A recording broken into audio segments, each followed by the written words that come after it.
wah ternyata investasi saham tuh menyenangkan ya. Cuannya lebih banyak daripada investasi instrumen lainnya gitu.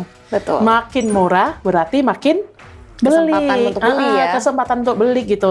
Apa yang enak dilihat kadang-kadang tidak seperti itu kenyataannya, sahabat Mirai Aset.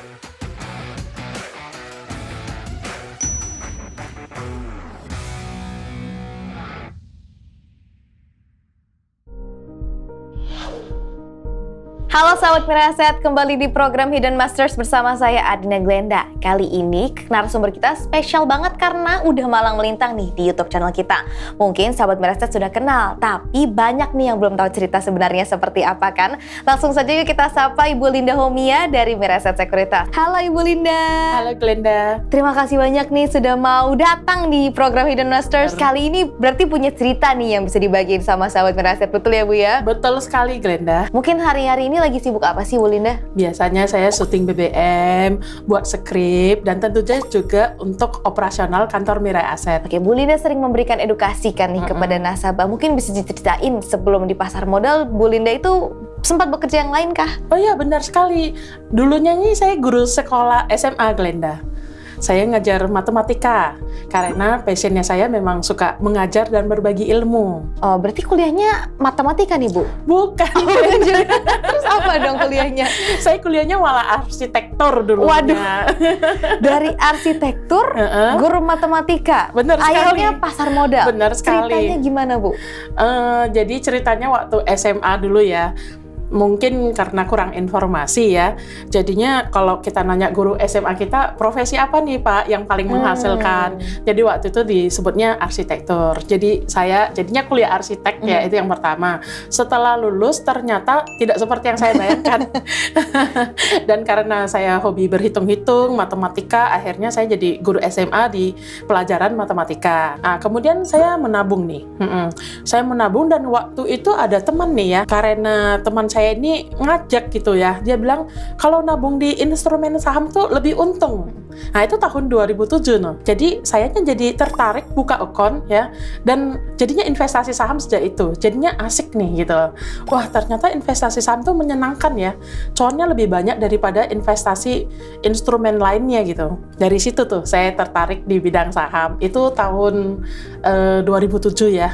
Dan kemudian ya seperti pemula lainnya, saya kurang paham nih. Jadi kalau mau beli saham nih, saya kurang mengerti gitu ya. Jadi saya tanya-tanya teman-teman saya nih, hari ini mau beli apa? Hari ini mau jual apa? Waduh, kalau ingat saat itu ya, bener-bener kurang ilmu ya. Jadi hanya ikut-ikutan aja. Ikut-ikutan temannya bilang, beli ini nih, beli itu nih, gitu seperti itu ya. Bahkan saya sampai memutuskan berhenti kerja yang tadinya jadi guru matematika itu, biar full time trader ceritanya, biar lebih fokus ya. Jadi everyday make money ceritanya gitu.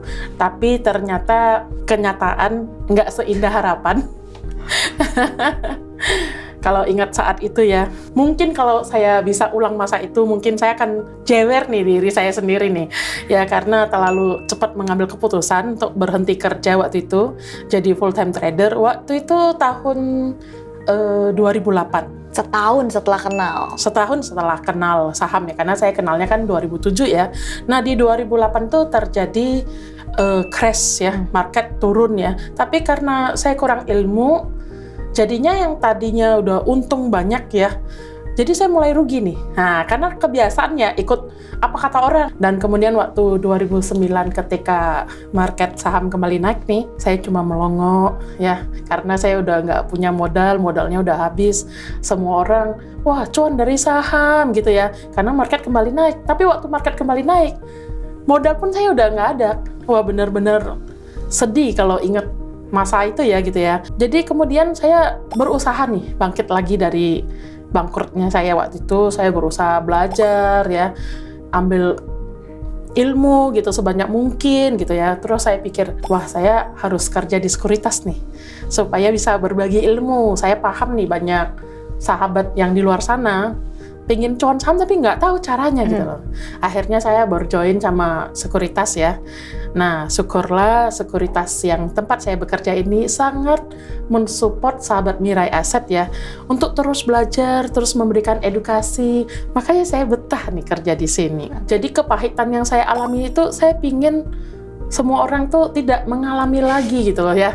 Jadi kalau ingat masa itu hanya luar bisa biasa mengelus ya. dada gitu Iya. ya, atau menjewer ya. Iya, atau menjawab nih, aduh kamu harusnya tuh belajar dulu gitu ya. Jangan langsung dengar apa kata teman gitu ya, langsung beli saham apapun tanpa tahu saham itu apa sih.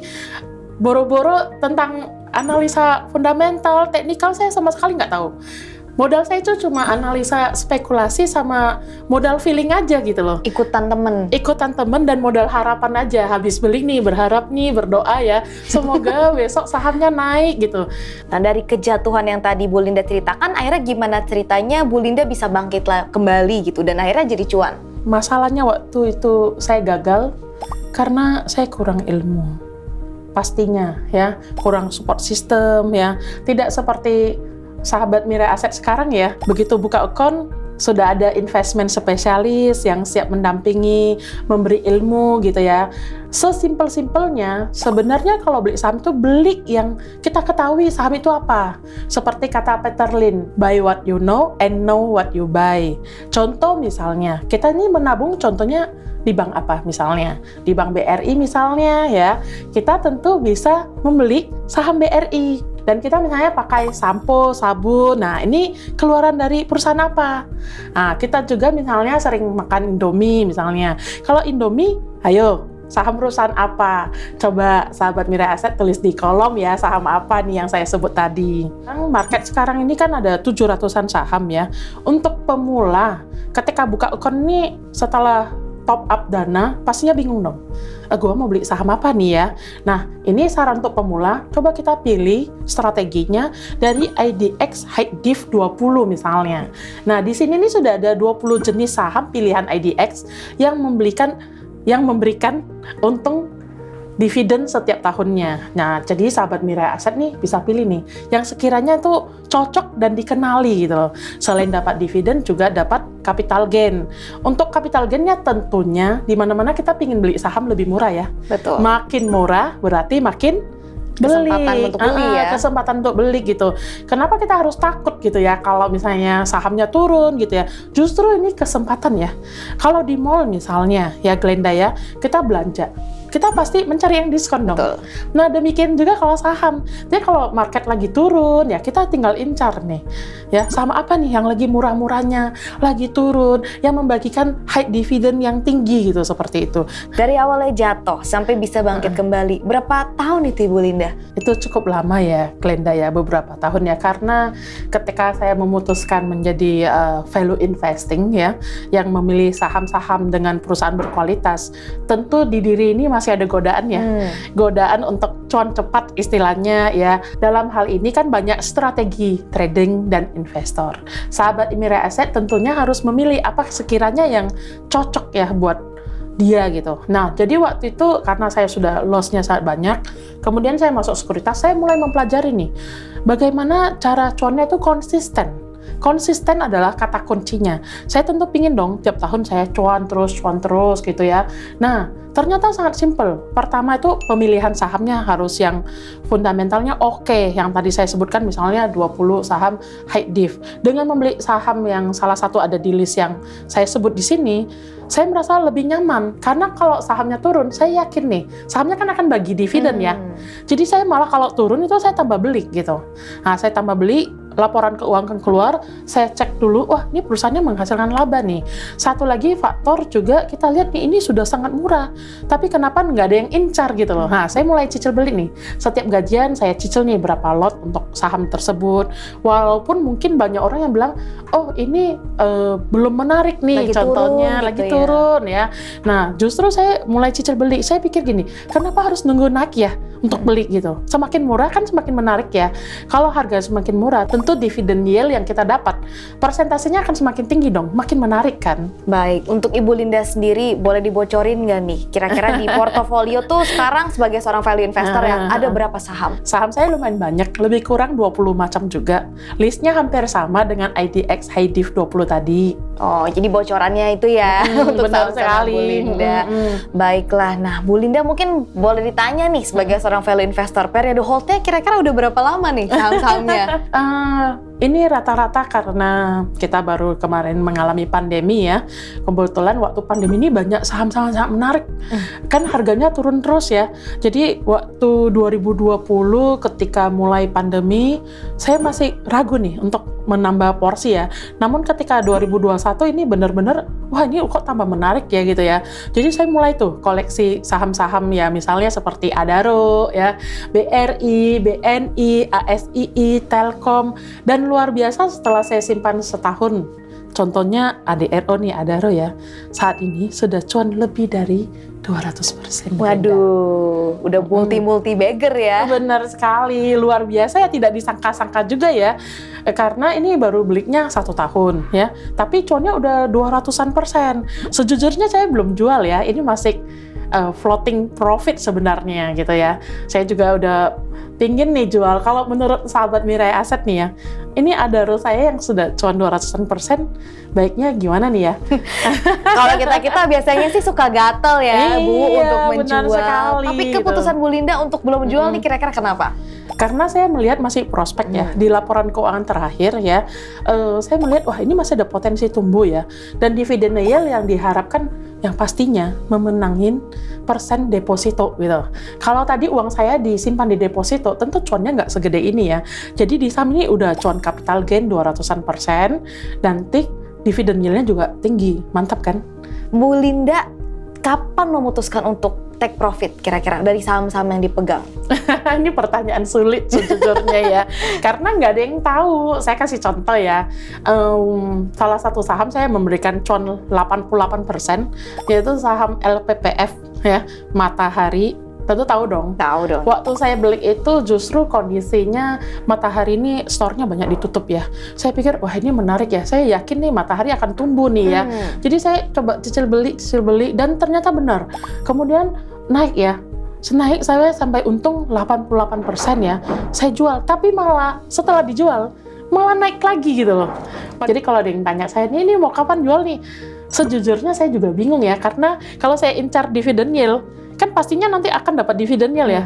Jadi kalau kita perhatikan nih ya, dividen yield-nya sudah hampir misalnya setara harga saya beli nih, kenapa saya mesti jual gitu loh. Saya tinggal menikmatin connya. Mungkin nantinya saya akan jual kalau mungkin dirasa story dari perusahaan Adaro dan batubara ini sudah berubah arah, mungkin saat itu saya akan jual. Ngomongin di luar trading nih, di luar investasi, sebenarnya keseharian Ibu Linda tuh hobinya apa sih, Bu? Hobi saya simpel seperti kebanyakan orang lainnya. Saya hobi jalan-jalan, melihat tempat baru, explore ya. Kemudian juga yang pastinya saya suka coba makanan-makanan enak gitu. Seperti itu. Menikmati hidup dari hasil cuan Benar investasi sekali, pastinya Glenda, ya. tentu dong ya. Di dunia investasi banyak kan nih sebenarnya figurnya, tapi kira-kira yang menjadi panutan buat Bu Linda tuh siapa sih? Ada 2 orang sih ya. Yang pertama, terutama itu adalah ibu saya. Ibu saya ini sangat berpengaruh ya dalam kehidupan investasi saya. Karena sedari kecil nih ibu saya itu selalu memberikan kita nasihat ya, hidup sesuai kemampuan. Itu paling penting. Jadi kalau punya gaji berapa, jangan habisin semua. Ingat nabung. Jadi ini udah kayak seperti tertanam gitu ya. Jadi setiap hari mendengarnya, dan yang paling penting lagi, ibu saya ini kalau selalu berpesan, kalau pingin beli apa-apa itu cash. Jangan pernah berhutang.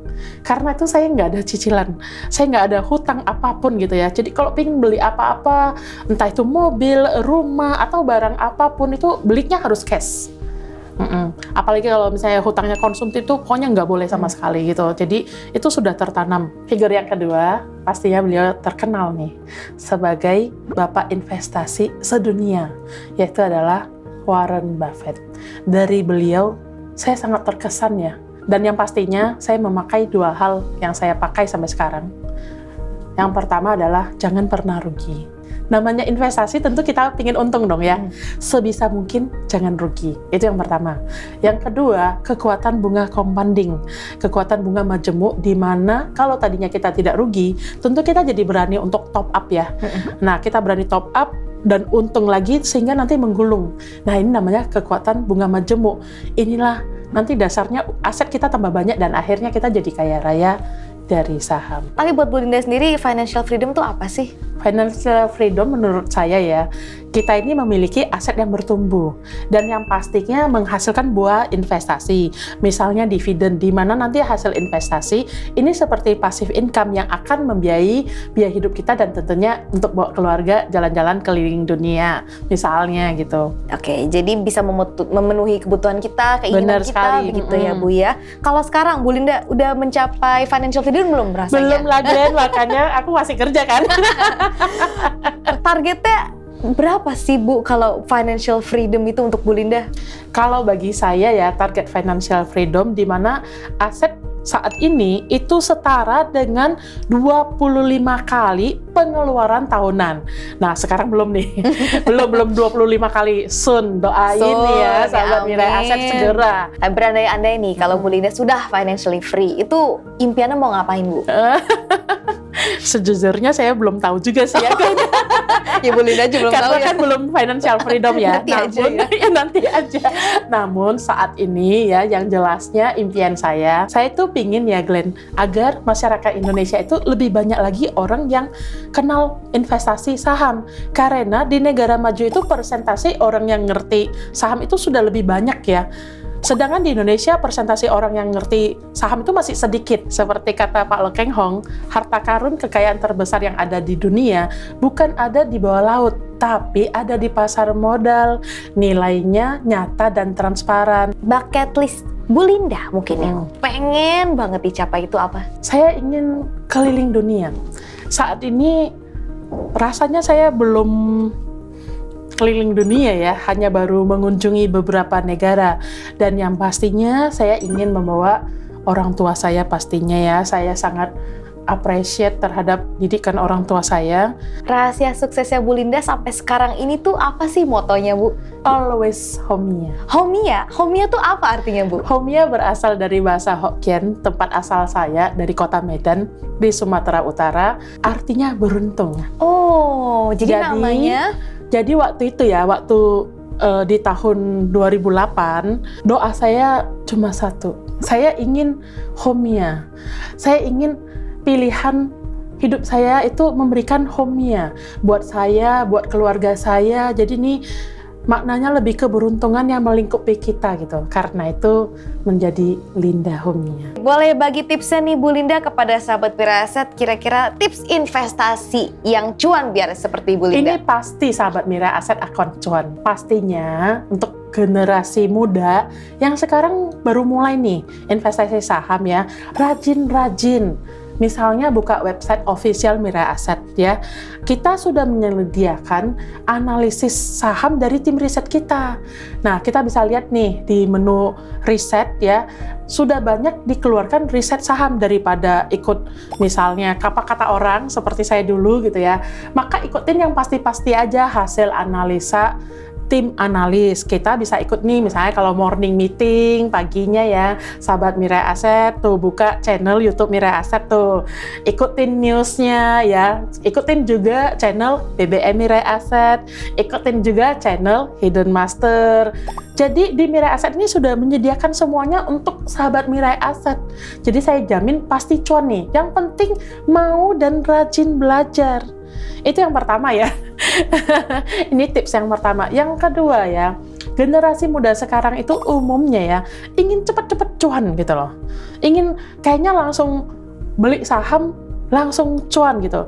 Sebenarnya generasi muda, sahabat Mirai Aset, sebelum beli saham, pastikan kita investasi ilmu dulu. Ini yang penting. Jadi kalau sahabat Mirai Aset punya dana nih ya, kita coba invest pada ilmu, pada relasi, pada kesehatan, upgrade diri jadi lebih baik dalam karir, sehingga nanti kan uangnya tambah banyak ya, baru nanti investasi saham. Jangan mudah tergoda sama investasi bodong yang menjanjikan keuntungan cepat. Apa yang enak dilihat kadang-kadang tidak seperti itu kenyataannya, sahabat Mirai Aset. Yang kedua, sahabat Mirai Aset, fokuskan dana yang untuk investasi itu ke otak dulu. Ya, nanti kemudian investasi saham. Yang ketiga, harus punya keteguhan hati.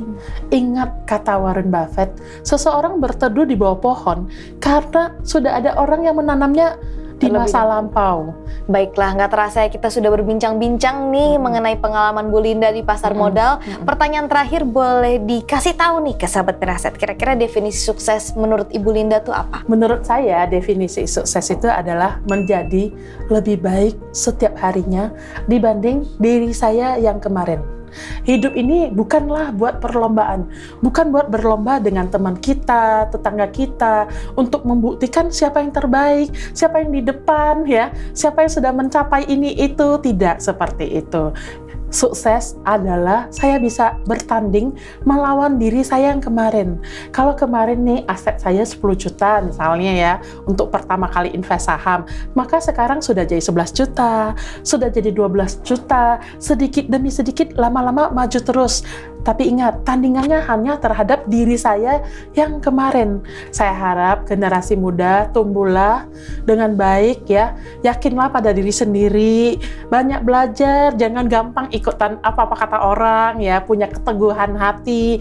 Dan ingat, sukses itu adalah bisa berbagi buat semua, buat keluarga, dan bermanfaat bagi dunia. Amin. Amin. Salam Homi ya Ibu Linda. Salam Homia. Baik, terima kasih banyak ya sudah berbagi ilmu bersama sahabat Miraset di Hidden Masters. Sama-sama Glenda, semoga bermanfaat ya. Oke, itu dia sahabat Miraset perbincangan kita dengan Linda Homia, seorang value investor dan juga senior area manager dari Miraset Securities Indonesia.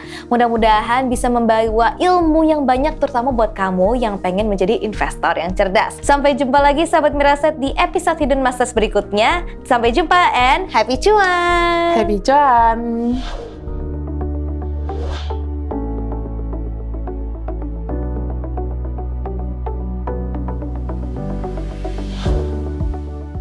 Hai sahabat Mirai Aset, jangan lupa untuk tulis di kolom komentar di bawah ini siapa master yang akan kita undang berikutnya di Hidden Masters.